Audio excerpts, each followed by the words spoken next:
कितनी ही पुरानी दाद खाज खुजली की समस्या हो, 2-3 दिन में बिल्कुल ठीक हो जाएगी दोस्तों। ना इससे कोई जलन होगी और ना इसका कोई साइड इफेक्ट है। बहुत ही आसान घरेलू उपाय है। गर्मियों के मौसम में दाद खाज खुजली होना बहुत नॉर्मल सी बात है, क्योंकि गर्मी में पसीना आता है और ऊपर से डस्ट जम जाता है, धूल मिट्टी जम जाती है, तो खुजली होना शुरू हो जाती है, ईचिंग होती है, दाद बन जाते हैं। और जब ये हो जाते हैं ना दोस्तों, तो खुजली बहुत होती है, बहुत परेशान करते हैं। आज का ये नुस्खा आपको इन सारी परेशानियों से 2-3 दिन में राहत दिला देगा। तो फिर चलिए शुरू करते हैं। ये देखिए, ये लिया है मैंने कपूर। ये वही कपूर है जो हम हवन में पूजा में यूज करते हैं। ये इस तरह की डिब्बी में आता है, बहुत सस्ती चीज है और 1-1 2-2 रुपए के पीस भी आते हैं। ये कपूर 2 टाइप का होता है दोस्तों। एक तो ये इस तरह का टिकिया वाला होता है, एक मोटा जो डले जैसे होते हैं, जैसे मोटी फिटकरी होती है ना, उस टाइप का भी होता है। लेकिन आमतौर पर घरों में ये यूज होता है, तो ये ही हम लेंगे। ये जो कपूर होता है दोस्तों, इसके मैं आपको जितने गुण बताऊं उतने कम है।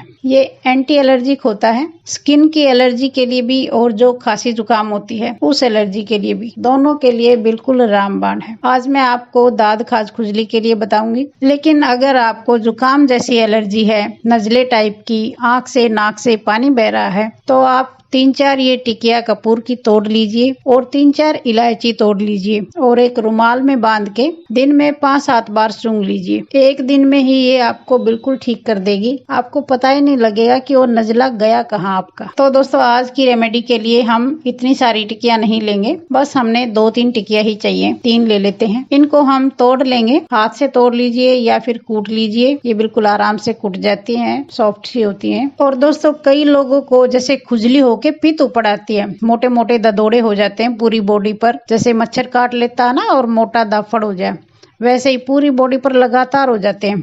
ऐसे लगता है जैसे बॉडी हमारी सूज गई हो और बहुत खुजली होती है उसमें। तो आप ये कपूर तोड़ के और इसमें नारियल का तेल मिला के बॉडी पर लगाइए, तुरंत आपको आराम मिलेगा। 2-3 बार में पित्त को भी ये बिल्कुल ठीक कर देता है। और ये देखिए, इस तरह से कूट ली है। और ये दूसरी चीज ली है मैंने, एलोवेरा। ये देखिए, इस तरह का पौधा होता है इसका। ये मैंने यहीं से लिया है, बिल्कुल फ्रेश एलोवेरा है। अगर आपके घर में भी ये पौधा हो तो आप फ्रेश ही लीजिए, ये ज्यादा फायदा करेगा। और अगर आपके पास ये पौधा नहीं है तो आप मार्केट में ये इस तरह के एलोवेरा जेल मिलते हैं, तो ये वाला ले लीजिए, ये भी काम चला देगा। तो इसमें से हम ये जेल निकाल लेंगे, इसका ऊपर से छिलका उतार देंगे और एक बार चाकू चला देते हैं ताकि निकालने में आसानी हो जाए।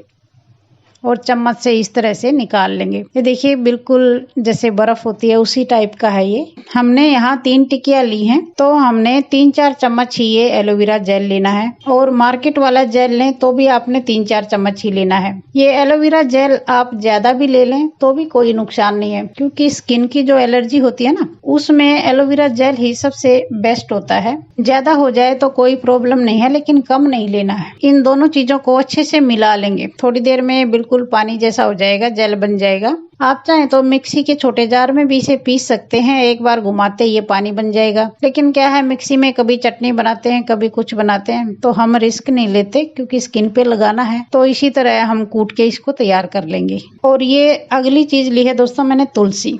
तुलसी भी एंटी एलर्जिक होती है, एंटीबायोटिक होती है। ये आप सबको पता ही है, खांसी जुकाम में कितनी जल्दी आराम करती है, उतनी ही जल्दी ये चर्म रोग में भी आराम करती है। आपने इस रेमेडी के लिए जो भी चीज लें वो सब धो धा के साफ सुथरी लेनी है। हाथ भी आपके साफ होने चाहिए, बर्तन भी साफ होने चाहिए और जो भी इंग्रेडिएंट्स लें वो भी बिल्कुल साफ होने चाहिए। तुलसी को मैंने धो लिया है, तो ये 10-15 पत्ते लिए हैं, इनको भी हम कूट लेंगे। आप चाहें ओखली में कूटें या इस तरह कटोरी में कूट लें, आराम से कूट जाती है। आपने दोस्तों कई बच्चों के मुंह पे देखा होगा, सफेद सफेद धब्बे होते हैं, जैसे उंगली रखें इतने बड़े बड़े, सीप की बीमारी बोलते हैं उसे। तो अगर आप तुलसी के रस में थोड़ा नींबू का रस मिला के उस पे लगाएंगे ना, तो बिल्कुल 2-3 दिन में बिल्कुल ठीक हो जाएगी। हमारे यहाँ तो जो सफेद सफेद धब्बे होते हैं ना मुंह पे, उसे सीप की बीमारी बोलते हैं। आपके यहाँ क्या बोलते हैं, कमेंट करके जरूर बताना। तो ये तुलसी हमने कूट ली है, इसको भी इसमें मिला देंगे हम।